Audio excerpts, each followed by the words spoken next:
Los dos grandes enemigos del alma humana son el pecado y Satanás. Sin embargo, el pecado es el peor de todos. Es el más grande enemigo y lo traemos dentro. ¿Por qué? Porque la única manera en que Satanás se puede acercar a ti para hacerte daño o para lastimarnos es a través del pecado. Si nuestra vida es una vida de santidad en todas aquellas cosas que podamos improvisar y ser cada vez más limpios de corazón, más limpios sexualmente, más limpios en nuestros motivos, menos oportunidad le damos a Satanás de entrar a nuestra vida. Aun cuando Satanás puede causarnos daños mentales, porque el ataque es aquí. El campo de batalla es la mente humana. Y si Satanás va a atacarme o atacarte a ti, nos va a atacar a través de pensamientos. Y su estrategia es atormentarnos. Es el atormentador. Todas las personas que se clasifican psicológicamente como enfermos mentales, paranoias, esquizofrenias, manías depresivas, maníaco depresivo, psicótico, etcétera, etcétera, son personas que en algún punto de su vida comenzaron a ser atormentadas con sentimientos o pensamientos de odio o de ganas de vengarse contra la sociedad o con los que se burlaron en ti en la escuela o con tu padre o con tu madre, esos crímenes que vemos ahorita en Estados Unidos, ¿verdad? Como los muchachos en el maratón de Boston que pusieron 2 bombas fabricadas en una olla express, los que mataron a más de 30 alumnos en una escuela primaria, etcétera, etcétera. Todos estos jóvenes estuvieron expuestos a videos de violencia, aunado a el trato de su papá a la mamá o de los divorcios de los padres y del mal ejemplo de los maestros en la escuela, y se comienza una olla aquí con una mezcla y con una receta de odio, de amargura, de desilusión, de decepción del mundo, de la autoridad, etcétera, etcétera, que se convierte en odio. Y ahí es cuando Satanás, en el momento que comenzamos a odiar o a guardar rencor contra algo o contra alguien, le abrimos la puerta a los demonios. Noten ustedes que aquí en el pasaje que acabamos de leer, dice la Biblia que es cuando seguimos la corriente del mundo. ¿Cuál es la corriente del mundo? Es la corriente del pecado. Porque el mundo entero, 1 Juan 5:19, está bajo el maligno. Entonces, antes de que fuéramos cristianos, vemos que la Biblia dice que hay una corriente que es de arriba hacia abajo. El mundo va y las personas cada vez más están más cerca de autodestruirse. Antes de que nos autodestruyéramos, viene Jesucristo y ¿qué hace? Nos levanta. Y entonces comenzamos, el cristiano es la persona que comienza a viajar en contra de la corriente, donde van tus amigos, tus familiares, tus amistades, etcétera, etcétera. Vamos al revés de ellos. Y ellos, al darse cuenta que tú no haces lo que ellos hacen, que no piensas como ellos piensan, que las diversiones de ellos no son tus diversiones, nos persiguen y nos ultrajan. Porque el mundo quiere que tú hagas lo que ellos hacen. Si tus amigos fuman, la presión es tremenda de los amigos para que tú fumes. Y muchos comienzan con el cigarro precisamente para no sentirse aislados de la corriente del mundo. Si la moda es que las mujeres usen la falda hasta acá, la minifalda 5 pulgadas arriba de la rodilla, pues quieres tú parecerte a la moda del mundo sin recordar que fuimos llamados a vestirnos moralmente. Y que una mujer que se viste de esa manera, pues va a traer como 50 abejorros detrás de ella, ¿verdad? Vas a traer a un grupo de muchachos que te van a perseguir, no por lo que tú vales, sino por tu cuerpo. Porque los hombres, desgraciadamente, el 80% buscan la carne a 25 pesos el kilo de aguayón. Cuando pecamos, en el momento en que nosotros comenzamos a pecar, dice la Biblia que hay dos dimensiones: la dimensión de Satanás, que es las tinieblas, y la dimensión de la luz, que es la de Jesucristo. Entonces nosotros estábamos en esta dimensión. Yo me convierto hace 38 años y en ese momento Dios me saca de esta dimensión, me arranca las vendas que tenía en mis ojos de ver el mundo como yo lo veía, tipo Marx, tipo los nazis, tipo los fascistas, tipo el socialismo, tipo el comunismo, tipo la pornografía, etcétera, etcétera. Y Dios nos traslada a un mundo de luz, donde comenzamos a recibir luz. Y comenzamos a ver el mundo donde nos sacó Dios con ojos diferentes, con una perspectiva diferente.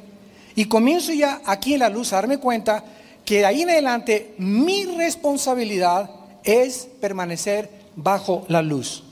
Y la luz es la palabra de Dios y la vida cerca de Dios en oración.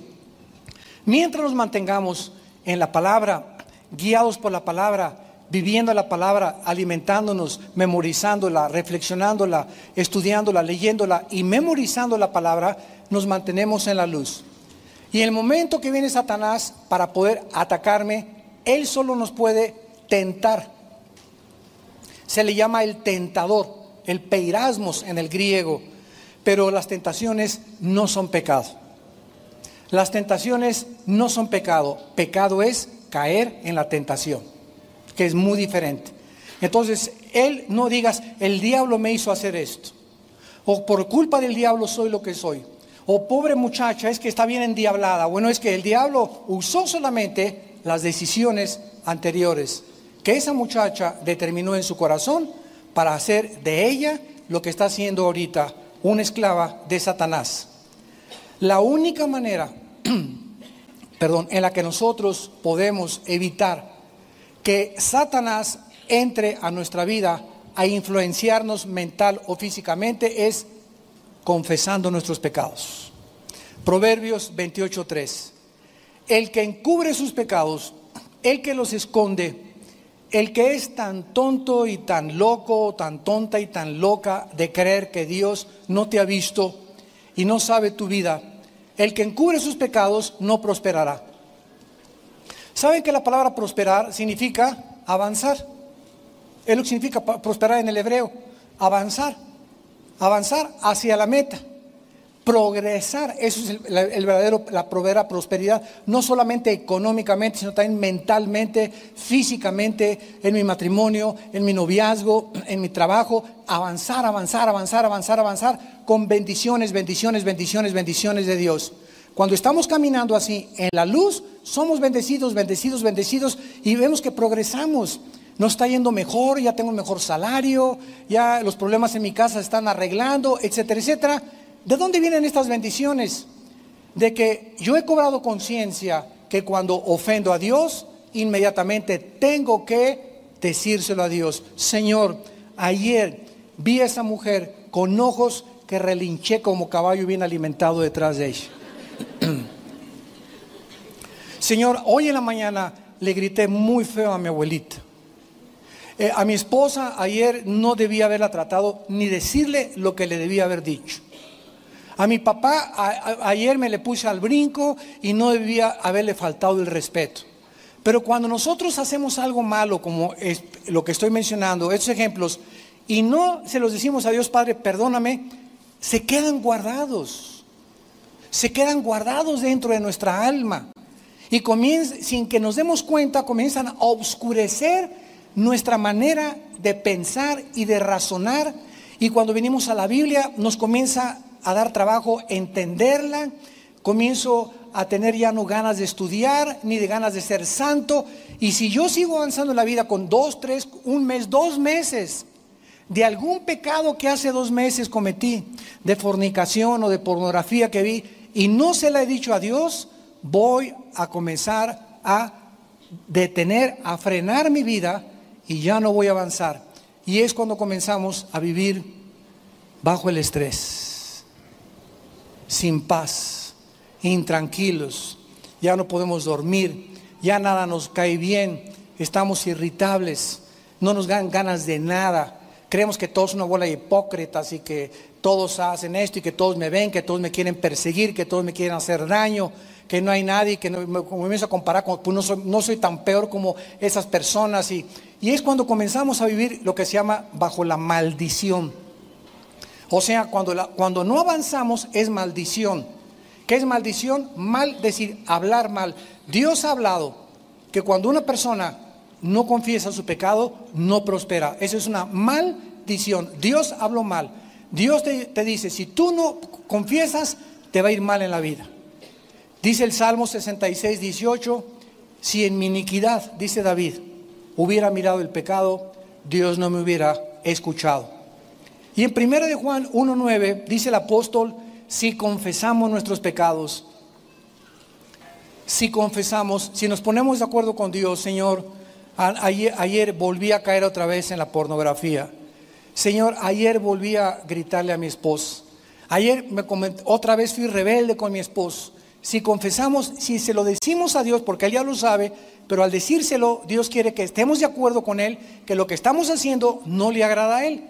Si confesamos nuestros pecados, Él es fiel. ¿Fiel a qué? Él dijo que cuando confesemos los pecados nos va a perdonar porque Cristo murió en nuestro lugar.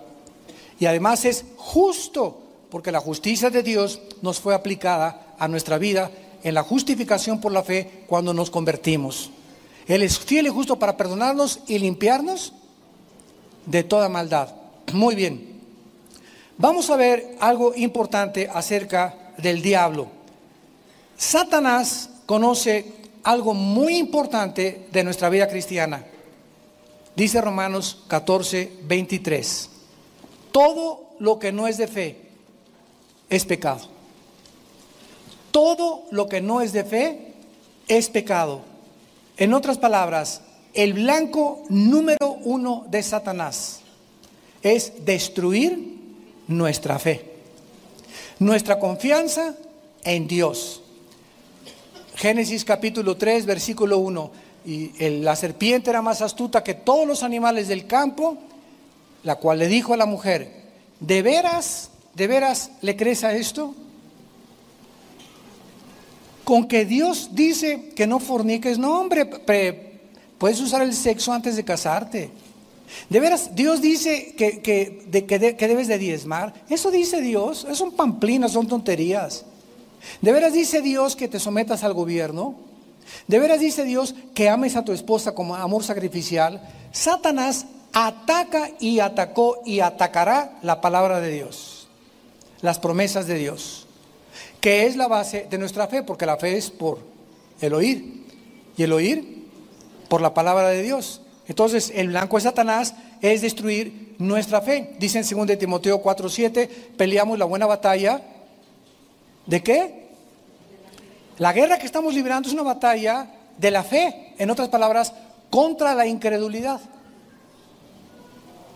A ver otra vez, la batalla cristiana es todos los días estar batallando contra la incredulidad, contra lo que Dios dice y lo que el diablo dice. Dios me dice, mantente puro, mantente limpio. El Satanás me presenta una muchacha para que me embarre, para que le embarace y para que viole los votos que hice con Dios. Entonces, antes de tomar esa decisión, ¿a quién le voy a creer? Dios me promete bendiciones y Satanás me promete placer inmediato. Dios me promete a largo plazo bendecirme. Satanás llega y me dice, yo te bendigo ahorita, experimenta ahorita el pecado, es rico, sabroso. Entonces, ¿a quién le voy a creer? Es una batalla de fe. ¿A quién le voy a creer? Si yo tengo fe que Dios es mucho mejor y me dice, espérate, tengo a lo mejor para ti en 1 mes o en 2 meses, no hago caso de la tentación. Le he creído a Dios porque tengo fe. Y sin fe es imposible agradar a Dios. Esta lucha vamos a verla ilustrada en Lucas capítulo 22. Veamos esta lucha por la fe y examinemos un poco más profundamente este asunto tan importante para poder entender cada día la lucha que todos libramos contra el pecado. En esta lucha vamos a ver ilustrada la manera como Jesús oró por Pedro antes de que Pedro sufriera su más grande tentación. Vean ustedes de qué manera Jesús ora por Pedro y qué es lo que Jesús le pide al Padre por Pedro. Dice Lucas 22, versículo 31. Dijo también el Señor: Simón, Simón, he aquí Satanás os ha pedido para zarandearlos como al trigo. O sea, Satanás se ha acercado a mi Padre. Sabemos que Satanás todavía tiene acceso al Padre. Lo vemos en Job, cuando se presenta con todos los ángeles caídos ante Dios y Dios lo interroga, ¿verdad? Y comienza ya el drama del libro de Job a desarrollarse. Y hasta el capítulo 12 de Apocalipsis encontramos que Satanás es arrojado del cielo ya. Con gran ira se viene sobre el mundo porque sabe que su tiempo es corto. Entonces Satanás tiene acceso todavía al Padre y es un instrumento. Decía Martín Lutero que Satanás, ¿verdad?, es como el perrito de Dios. Él hace, ¿verdad? Se le dice ladra, ladra, si no le dice no ladra. No puedo hacer nada sin el permiso de Dios. Quiso atacar a Job, le tuvo que pedir permiso a Dios. Y cuando nosotros pecamos, es cuando perdemos el derecho que nos defiendan los ángeles. Dice en el Salmo 91, a sus ángeles mandará a que tu pie no tropiece en piedra. Mientras me mantenga en el camino de la santidad, no va a haber tropiezos y el diablo no tiene ningún derecho para acercarse a mi vida. Pero en cuanto hay pecado en mi vida no confesado, Satanás tiene derechos legales. Donde llega Dios y le dice, ¿verdad? Mira, está Pancho que tiene 3 en adulterio, está haciendo esto, mira, está en pornografía. Y Dios dice, me amarro las manos, ¿verdad? Hazlo, nada más no le puedes quitar la vida. Solamente Dios decide cuándo puede Satanás quitarle la vida a una persona. O sea, irse a casa antes de tiempo, como en 1 Corintios 5, del 1 al 5, del que viene en adulterio con un muchacho, con la suegra, con la mamá con una señora de la congregación, y mandan que sea destruida la carne a fin de que el espíritu sea salvo para el día de la justicia. Entonces, en el momento en que nosotros no confesamos el pecado, Satanás tiene acceso a nuestra vida inmediatamente para atormentarnos, causarnos enfermedades o causarnos problemas. Satanás ha pedido, no iba a atacar a Pedro sin pedir permiso. Dame chance, dice Satanás, le dice al Padre, dame un chancecito de hacerle así. Y vas a ver que te va a fallar, y vas a ver que va a negar a tu hijo, y vas a ver que esto y el otro. Entonces el Padre, ¿verdad?, le dijo a Cristo, ¿sabes una cosa, hijo? Vino este sinvergüenza a decirme que va a zarandear a Pedro. Avísale y adviértele lo que va a pasar. Y dice el versículo 32, pero yo he rogado por ti. O sea, te va a atacar Satanás, pero va a haber una intercesión. Yo voy a estarle pidiendo a mi Padre que tu fe no falte. ¿Qué iba a atacar Satanás? La fe de Pedro.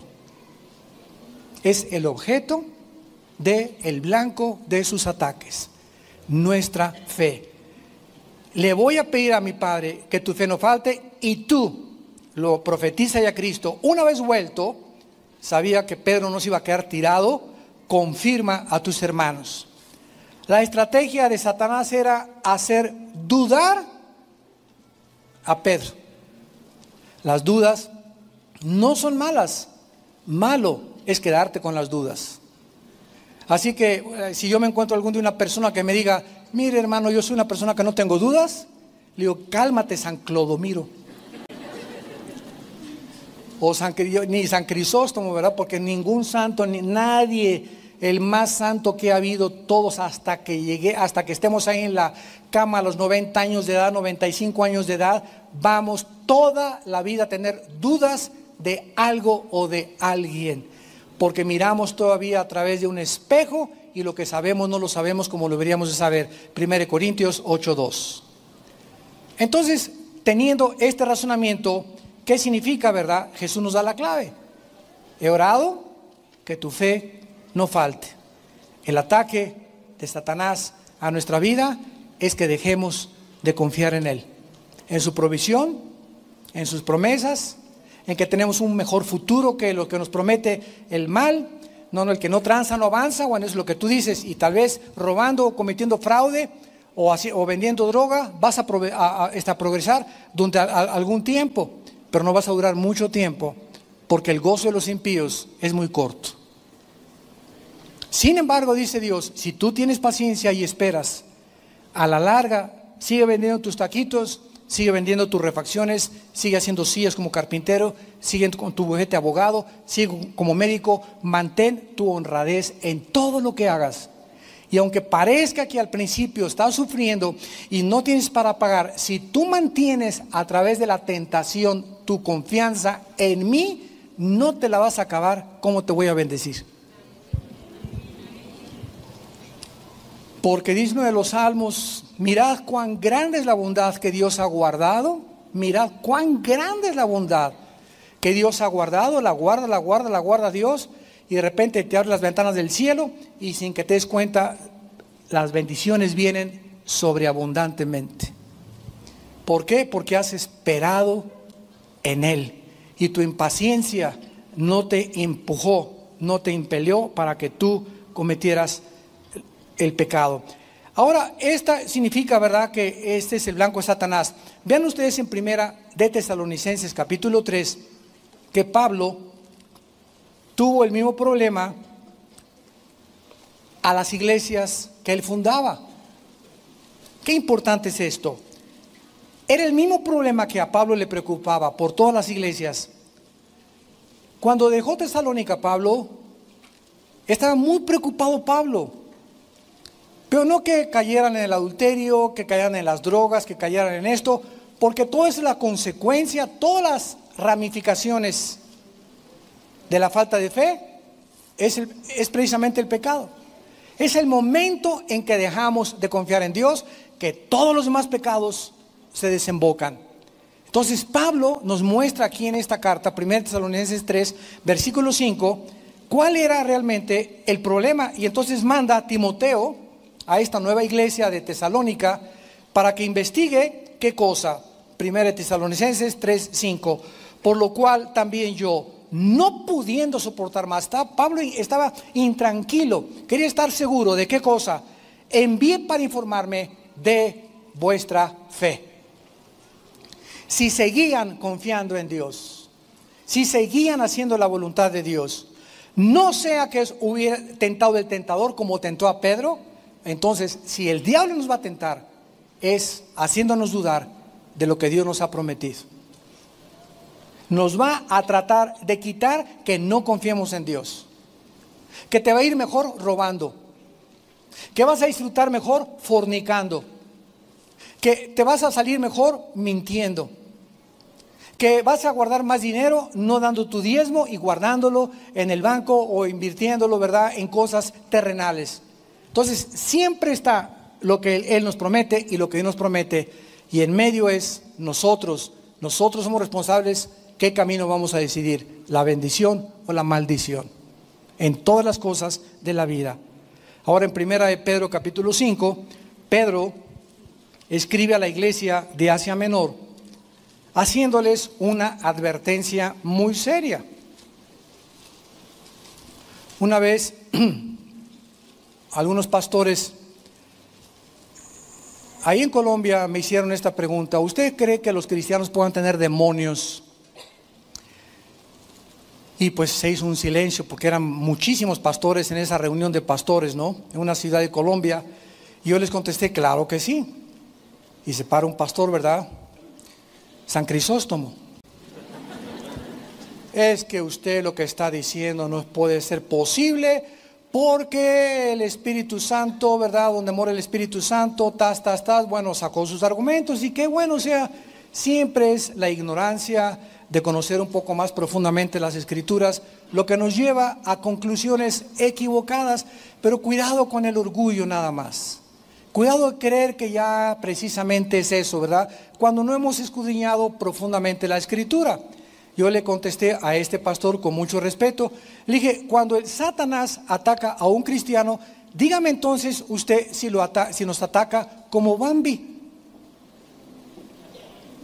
O si viene y solamente nos hace mi chiquilín, mi chiquilín, mi chiquilín.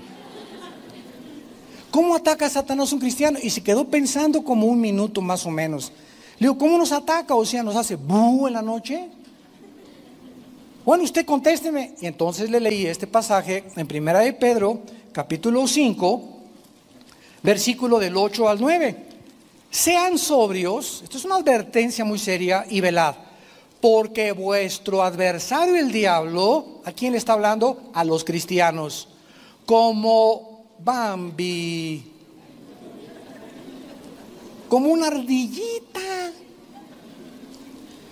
Compara a Pedro a Satanás como un león, pero un león rugiente. Y vean lo que dice Pedro, que anda buscando alrededor a quien hacerle caricias, heridas leves. Anda buscando a quien rasguñar. Eso dice.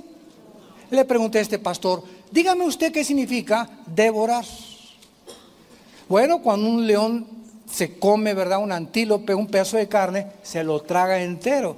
Entonces, ¿qué significa? Que el diablo anda buscando a quien tragarse, o sea, a quien controlar. Ahora, ese control, ¿cómo viene? A través de la mente. Y cuando Satanás o los demonios atacan a un cristiano, nosotros somos espíritu, tenemos un alma y tenemos un cuerpo. Somos espíritu, tenemos un alma, y el alma y el espíritu viven dentro de un envase que se llama el cuerpo humano, o la casa, o el tabernáculo de Dios. Ahora bien, cuando los demonios entran a un cristiano, no entran a la zona espiritual, porque le pertenecemos a Cristo. Un cristiano no puede ser poseído por demonios, puede ser invadido e influido, que es muy diferente. Pero vean ustedes la cantidad de cristianos bien lorenzos que están. ¿Por qué están así? ¿Por qué están afectados? Son cristianos, están afectados de sus facultades mentales, no piensan ya normal, pero son hijas de Dios. ¿Quién ha provocado todo eso? Quiero decirles algo, y para terminar esta reunión de pastores, les dije, porque se armó ahí una controversia tremenda, les dije, ¿sabe una cosa? Yo nunca me atrevería a sacarle demonios a una persona que no sea cristiana, porque regresarían 7 y se le volverían a meter. La liberación de demonios es el pan de los hijos. Entonces, ¿para qué voy a tratar de liberar a alguien, o los pastores echar fuera demonios a una persona que no es cristiana? De nada serviría, porque se le volverían a meter. Ahora, esta liberación de demonios no es una panacea. Hermano, sáqueme el espíritu de retortijón, sáqueme el espíritu de pornografía, sáqueme el espíritu de rebelión. Como dijo un hermano otra vez, hermano, pídale a Dios que ya no sea yo carnal. Dice la Biblia, presenta tu cuerpo tú en sacrificio vivo. Eso Dios no lo va a hacer. El espíritu de rebelión que traes, el espíritu de pornografía, el espíritu de suciedad sexual que traes, el espíritu de robo que tú traes, no es solamente salte, no, somos responsables delante de Dios. Nosotros en Villanueva para el Mundo no liberamos a cualquier persona ya nada más porque lo diga, o sea, a menos que tenga un caso que si alguien se manifieste, lo sacamos, ¿verdad? Y después guiamos a esa persona a Cristo, porque si no recibe a Cristo se le meten 7 peor. Entonces, una persona, un cristiano que está siendo atormentado y que en la noche se le aparece Judas Tadeo a las 2 de la mañana, o que tiene alucinaciones, o que huya como coyote a las 3 de la mañana, etcétera, etcétera, ¿verdad? Que tiene, o niños que se levantan gritando y que con pesadillas continuas, son demonios atacando a tu hijo. Entonces, ¿qué hacemos, verdad? Vamos, estudiamos el caso, y lo primero que hacemos es, si la persona se está discipulando, si tú no te discipulas en 6 meses, que se te queden tus demonios. Entonces, cuando tú te discipules y tomas en serio a Dios, hacemos la liberación, porque no es una panacea la liberación de demonios. No se arregla todo, écheme los demonios y voy a ser santo. ¿Por qué se te metido en los demonios? Es igual que las ratas. Si yo tengo ratas en mi casa y tengo basura, ¿de qué me sirve sacar las ratas? Que es bien fácil sacar los demonios, y tengo la basura, van a regresar, porque el problema no es las ratas, es la basura que tengo en la cocina de mi casa. Entonces la basura es el pecado. Cuando sacamos el pecado de nuestra vida, él ya no tiene acceso. Los demonios no tienen manera de agarrarse a nuestras vidas, porque no es los demonios el problema, es el pecado que abrió la puerta para que el demonio se te metiera. Y quiero decirles que una persona que tiene demonios no es como el gadareno, que te pongas todo locochón así gritando. No, hay demonios que se meten en una persona de las 5 a las 7 de la noche. Hay otros que entran de las 10 a las 12, de repente tu esposo llega a la casa y tiene cara, ¿verdad?, de Corleone. Y a las 5 le cambió la cara a tu esposo o a tu hijo. O hay otros demonios que actúan de las 8 a las 10 de la mañana, otros que actúan de las 10 a las 12 de la noche. Y durante todo el día la persona es normal, pero de repente hay un tiempo en su vida en la que cambia su personalidad. Y es cuando entran los demonios y se pueden salir. ¿Por qué? Porque hay basura. Entran y comen la basura y se salen, porque el alimento de Satanás es el polvo de la tierra, y del polvo fue hecha la carne. Y le dijo Dios en Génesis 3, comerás el polvo de la tierra. O sea, te alimentarás de la carne humana, de la naturaleza caída de los seres humanos. Porque aunque seamos cristianos, seguimos teniendo la naturaleza humana. Regresamos a Efesios, a nuestro pasaje, y dice a continuación que nosotros andábamos en otro tiempo. Ya no. Ojalá que muchos de ustedes no sea una realidad esto. En otro tiempo seguíamos una corriente, ya explicamos esto, la corriente del mundo, de las modas, de la inmoralidad, de la forma de divertirse, del arte, todo lo que tiene su origen en el mundo. Y vemos que el que va hasta delante de esta corriente se le llama el príncipe, pero es interesante que dice que Satanás aquí lleva el título de la potestad del aire, o sea, que Satanás tiene el control de todos los medios de comunicación alrededor del planeta Tierra. El príncipe de la potestad de la atmósfera, aión en el griego, de la atmósfera hacia abajo opera Satanás. De la atmósfera hacia abajo, que es debajo del sol, lo que decía Salomón en Eclesiastés, vivimos debajo del sol, de la atmósfera hacia abajo. Ahora, si nosotros prendemos un radio, tengo un radio ahorita aquí, yo ahorita no oigo nada, pero en el mundo invisible hay ahorita aquí frecuencia M, frecuencia AM, radio corta, a banda larga, banda corta, pero el aparatito que tengo aquí, el radio, tiene una facultad tecnológica que cuando yo le cambio así en la estación, me agarra esta frecuencia, la charrita del cuadrante.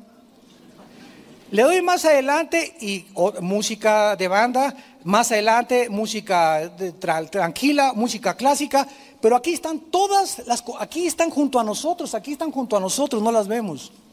Pero ese radio sintoniza, ¿verdad? Y agarra esa frecuencia y te la transmite a los oídos.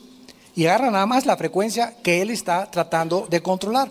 Y también hay frecuencias de televisión, hay cable, hay de satélites de comunicación, hay de televisión, de Sky, de muchas cosas, y están todas en el aire. Y Satanás controla todas estas estaciones, películas, videos, todo lo que se hace y todas las ondas del sonido. Dice 1 Corintios, Juan 5:19, Satanás las controla. Y Efesios 2, versículo 2. Por eso es tan importante saber qué clase de música oímos, qué clase de programas oímos, qué clase de películas ves en la televisión y en el cine, porque Satanás está detrás para, ¿qué cosa? Hacernos dudar de Dios. ¿Cuál es el propósito de Hollywood? Ve las películas de Hollywood, atacan a los cristianos, atacan la Biblia. Casi siempre el 80% salen fumando, y tú ves al artista, chúpale, chúpale, chúpale, chúpale, y tú acabas de dejar el cigarro y se te antoja. No, pues si él fuma, pues yo también puedo seguir fumando. Y sales del cine y te prendes un cigarro, y ya tenías un mes que lo habías dejado, pero fuiste influido por lo que viste en el cine. Y ves telenovela, y telenovela, y telenovela, y quieres hacer la enfermera que se enamoró del doctor, para que el doctor te saque del hospital y te cases con él. Y el novio que tiene no es digno de ti porque anda en bochito y el doctor anda en un Cadillac. Y como la telenovela te dice eso, ¿verdad? Te comienzas a meter eso, y entonces ¿qué pasa? Ya te olvidas totalmente de las promesas de Dios. Ves las películas de los crímenes y de los que les va bien y de los narcos que progresan, la historia de los narcos, y quieres ser igual a ellos. Los jóvenes quieren imitar todo eso porque somos y tenemos la tendencia de imitar todo lo que vemos o lo que oímos. ¿Y qué es todo eso? Tentaciones para hacernos dudar de Dios. ¿de veras será cierto esto? Veo tanta pornografía en el cine, tanta pornografía en la televisión, tantas vulgaridades, tanto adulterio, tantas cosas que sin casarse tienen relaciones, etcétera, etcétera, que comenzamos a aceptarlo como algo normal. Ya es normal, o sea, es normal. Ya los homosexuales ya desfilan por Reforma ayer sábado, ¿verdad? Encuerados, semi-encuerados, demandando sus derechos y violando nuestros terceros derechos de nosotros como ciudadanos, y violando nuestra decencia, nuestra honestidad, nuestros principios morales, los principios fundamentales de la familia. Pero eso sí quieren que les respetemos a ellos.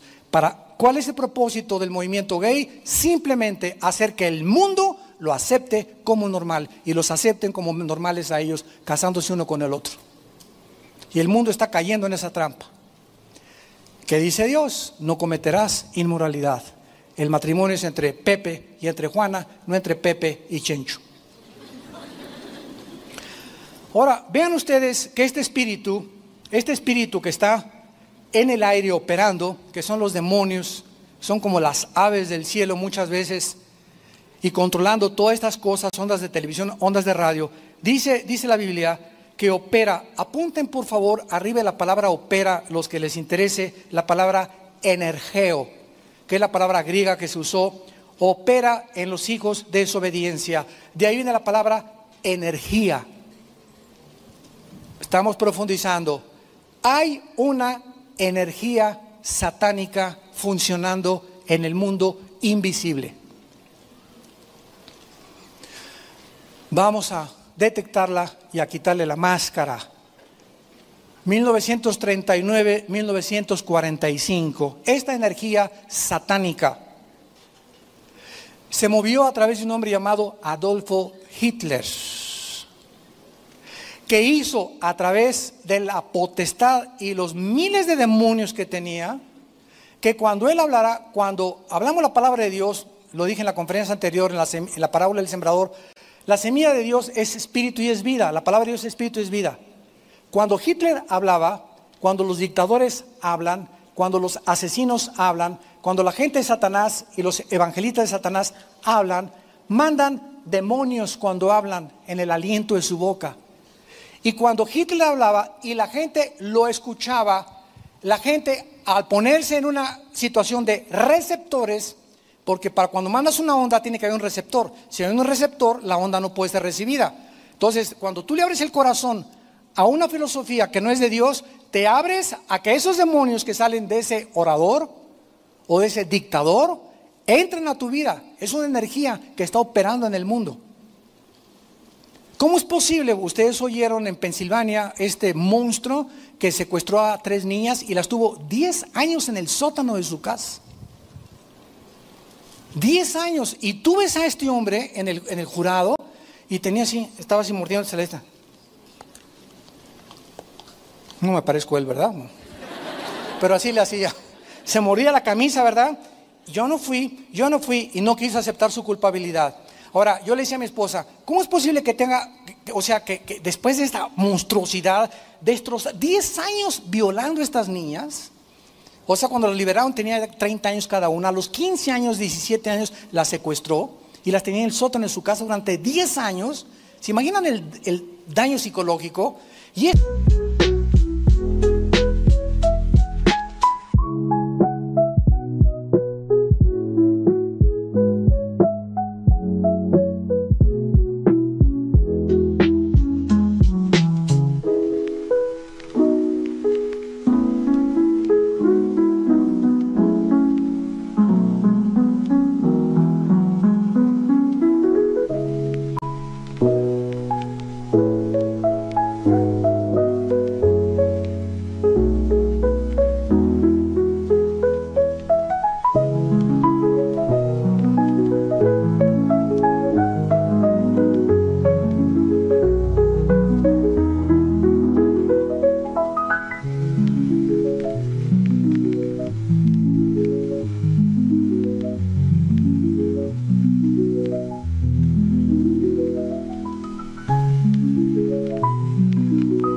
estaba impávido, no se movía, estaba convencido, escúchenme, estaba convencido de que no había hecho nada malo. ¿Cómo puede un hombre actuar de esa manera? Porque ya no es él. Hay un espíritu poderosísimo dentro de él que le robó el cerebro y lo convirtió en un zombie sin conciencia. Un zombie es una persona que actúa como nosotros sin estar consciente de lo que está haciendo. Ese es un zombie. Entonces, así hay personas. Hay otro hombre, se llama Arturo Miller, en Queensland, Australia. Métanse a la página de internet. Dice que es Jesucristo y su esposa María Magdalena. Nos reímos, ¿verdad? Ahí está en internet. Dice que es Jesucristo. Y vi el video y ella está convencida que es María Magdalena. Y dice, todavía siento los clavos en la cruz. Y tú lo ves, yo le decía a mi esposa, es que no se le ve así nada fingido. O sea, él se la cree que es Jesucristo. Tiene como jóvenes 35 años y ella, oye, tú eres Magdalena. Le entrevista a un periodista, ¿tú eres María Magdalena? Sí, y todavía lloro a ver a mi señora allá clavado, pero ahora que ha resucitado y está junto conmigo, estamos felices porque vamos a guiar a muchos de ustedes al Padre. Se la cree que es María Magdalena y los ves, tienen cara los dos así, pero no tienen cara de malos, tienen cara así de buenos y tienen como 200 personas en su iglesia. O sea, este hombre trae un demonio tan grande, no está fingiendo, no está tratando de hacer nada, él se la cree, o sea, ya no es él. Hitler ya no era él. El momento en que dijo, el tercer Reich va a durar 1000 años, ya no era él, ya no era una persona razonable, normal. Como un loco puede decir, va a durar 1000 años el Reich, el tercer imperio, y la gente creérselo, peor los que lo creyeron que el que lo dijo. Entonces nos damos cuenta, la operación, la energía de Satanás funcionando en el mundo. Hay 3 artistas de cine en México que se las llevó un promotor muy famoso de televisión por todos lados, creo que en Brasil las agarraron. Ella es muy famosa de televisión y las 5 muchachas tenían relaciones con este promotor de televisión y de teatro y les hizo creer, ¿verdad?, que las 5 eran sus amantes y las 5 aceptaron tener relaciones con él. Yo pregunto, ¿verdad?, ¿cómo puede una muchacha llegar al grado de aceptar tener las 5 con un hombre y dejarse controlar de esa manera? O sea, ellas ya no eran ellas, estaban controladas por los demonios que él tenía y que les puso a ellas cuando aceptaron irse con él. El momento que pisamos los terrenos de Satanás, nos abrimos a que nos robe la mente. Y como el mundo no sabe que son demonios, pues denle su Ecuanil, su Valium, háblenle al psiquiatra, háblenle al psicólogo, o vamos a llevarlo al manicure, al hospital psiquiátrico. Y llegan al hospital psiquiátrico, ¿y qué hacen los médicos en el hospital psiquiátrico? No hay manera de curar a una persona con aparentemente problemas normales de conducta. La única manera de controlarlos es darles pastillas tranquilizantes. Si tú caes en manos de un psiquiatra, te va a tratar con puras pastillas tranquilizantes. No hay manera, te va a decir, bueno, ahora ya entendí, a usted la violaron de niña, te hicieron esto, bueno, ok, ya descubrí por qué tú te portas así, por qué aúllas como coyote a las 2 de la mañana. Pero una vez que descubren la razón, esa es la psicología, ¿verdad? Es el fracaso de la psicología mundana. Una vez que descubren de dónde viene tu problema y ahora qué, cuál es la terapia a seguir, chochos, puras pastillas, no hay manera de tratarte más que con pastillas. Introducir químicos para que comiencen a tratar de normalizarte y aplacarte y sin que te des cuenta caíste de Guatemala, Guatepeor. Antes eras una persona normal, ahora eres drogadicto porque las pastillas tranquilizantes crean adicción. Y hay un momento en que no puedes más que depender de tu chocho Ecuanil, de Prozac o de Valium para poder tener una vida normal, o de un trago de alcohol, o vivir con alcohol o con las drogas. Es el mismo problema que existe en la vida cristiana en muchas personas que abandonan la palabra de Dios. Ahora, en 1 Timoteo 6:10, para terminar, dice el apóstol Pablo, y también haciéndonos una advertencia muy fuerte acerca de la importancia de estar contentos con lo que tenemos, de vivir agradecidos, de que nuestra impaciencia no nos impela, no nos empuje.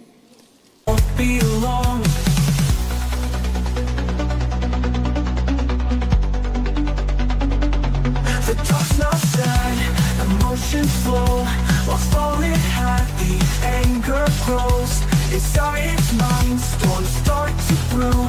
A darker side begins to show. The eyes glow red, the fury boils. The ducky's mad and wants the spoils. Teeth that glow, the colors change. You feel the walls stay out of range.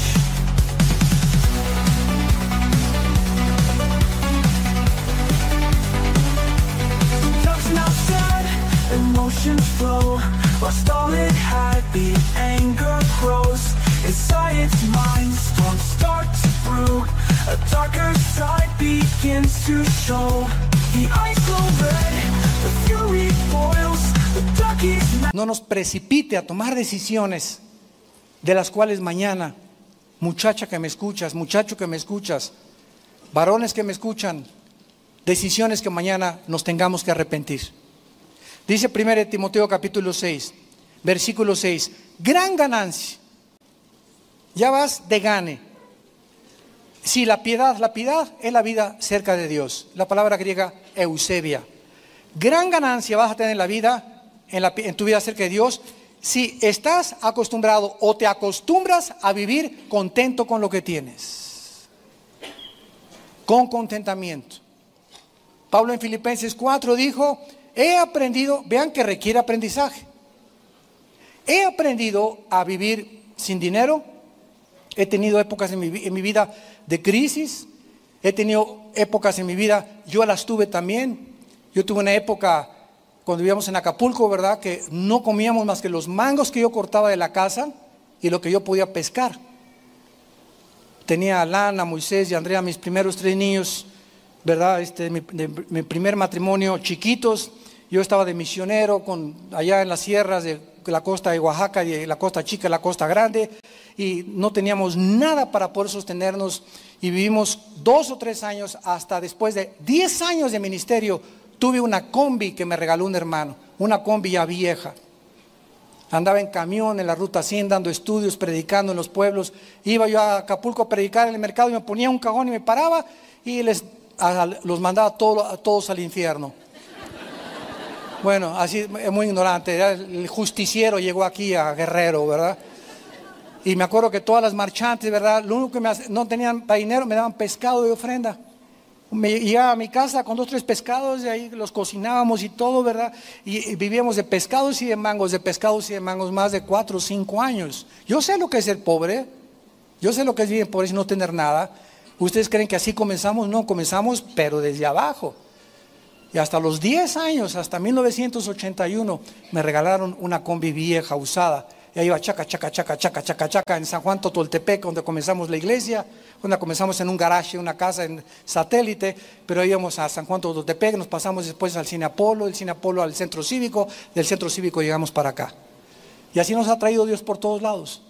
Pero estamos acostumbrados, y cuando vives en la pobreza y te das cuenta que estás contento y no estás amargado, para eso me llamaste, Señor. Yo era gerente del hotel Emporio, que es Emporio, antes era el Continental y el Hilton en Acapulco, y querían mandarme a California a especializarme en hoteles y turismo y todas esas cosas. No me quiero dedicar a predicar el evangelio. Me fui 3 años con los misioneros allá presbiterianos en las sierras, a vivir con leprosos y comer en el suelo, comer tacos, comer lo que sea. Llegaba a mi casa enfermos mis hijos, con disentería, con salmonelosis, etcétera, etcétera.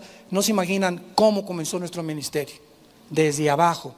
Pero ¿qué fue lo que Dios me dijo? Le perdí miedo a la pobreza. Ya no tuve miedo. Y cuando Dios nos comienza a prosperar un poco más, nos damos cuenta que no debemos depender de eso tampoco.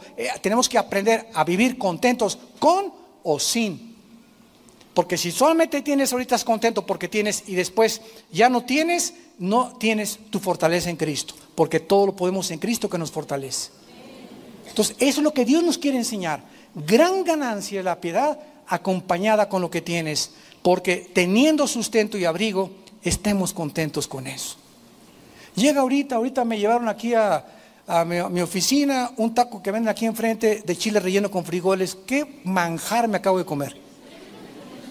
Me enchilé, eso sí, pero qué rico taco. Qué rico taco. Nunca me había imaginado chile relleno con arrocito y frijoles. Se los recomiendo, Delicioso. O sea, te puedes llegar a comer un taco así delicioso, tacos de canasta, o ir al mejor restaurante. No es el lugar, ni mucho menos, es la actitud de tu corazón con la que tú comes lo que estás comiendo.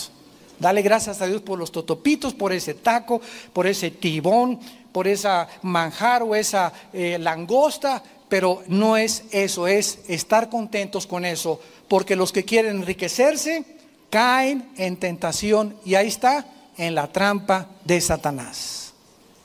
¿Quiénes son los que quieren enriquecerse? Los que quieren hacer dinero a través de pronósticos deportivos, comprar billetes de lotería, siendo deshonestos en su trabajo, tratando de transar, porque el que no tranza no avanza, tratando de echar mentiras al gobierno, tratando de robarle a Dios. ¿Qué haces con todas esas actitudes? Estás tratando de ganar dinero fácil. El cristiano no compra pronósticos deportivos. Si alguien me lo regala, pues gloria a Dios. Si alguien me regala un billete de lotería, gloria a Dios. Pero yo no estoy buscando billetes de lotería para ganar la lotería. Y Señor, si me la saco, te doy 5 millones a la iglesia, Señor. ¿Sabes qué? Ni el diablo se la cree. Ya está muy trillado eso. Te prometo, Señor, que si me saco la lotería, voy a comprar esa Vida Nueva un lote para que hagan su iglesia. No te la cree ni Santa Claus. Entonces, con el sudor de nuestra frente debemos ganar el pan de nuestra comida. Ganarás el pan con el sudor de tu frente. Es la ley de Dios. Y cualquiera que quiera hacerse rico, no trabajando, vas a caer en tentación y en lazo. Dios te va a prosperar a la larga tu puesto de tacos. McDonald's comenzó en un garage, con una pareja haciendo hamburguesas. Y después llegó mucha gente, hicieron 2, 3 tacos, 2, 3 garajes, después rentaron un local, después a los 5 locales fueron a hacer patente su franquicia, etcétera, etcétera. Comenzaron a vender McDonald's y Dios los prosperó. El de Walmart también, el Sam Walmart, que se acaba de morir en Texas. Me lo encontré hace 4 años. Yo llegué a Walmart con mi esposa en Dallas y veo un viejito en una camioneta y más o menos una pick-up, y con sus sombreros vaquero, con sus bocas como de 85 años el viejito. Ahí veía así caminando el viejito, y le digo a mi esposa, mira qué chistoso camina ese viejito. Y el que nos estaba ayudando a llevar la comida ya a la cajuela de nuestro carro, me dice, ¿saben quién es? ¿Quién es Sam Walmart? ¿Quién? El dueño de Walmart. Él es, así es. Y está contento el viejito. No tenía ganas de estar ahí presumiendo con Lamborghinis o con Ferraris, ¿verdad? Tenía sus buenos carros, pero era un hombre, ¿verdad?, que mantuvo Walmart y dando el 45% de lo que entraba a Walmart a la obra de Dios y a misioneros. Y Dios lo bendijo. El dueño de Chick-fil-A también en Estados Unidos es cristiano, y también lo ha bendecido tremendamente Dios para dar, ¿verdad?, el 65% del dueño de Chick-fil-A, la compañía y los accionistas, a la obra de los misioneros de Dios. Y esta es la ley de la vida. Tenemos que entender algo: si algo nos hace daño, está dentro de nosotros. No le eches la culpa a tu esposa, ni a tu esposo, ni a tu hijo, ni a tu hija, ni al pastor, ni al gobierno. Dentro de nosotros tenemos el enemigo, y anda buscando hacernos daño.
you.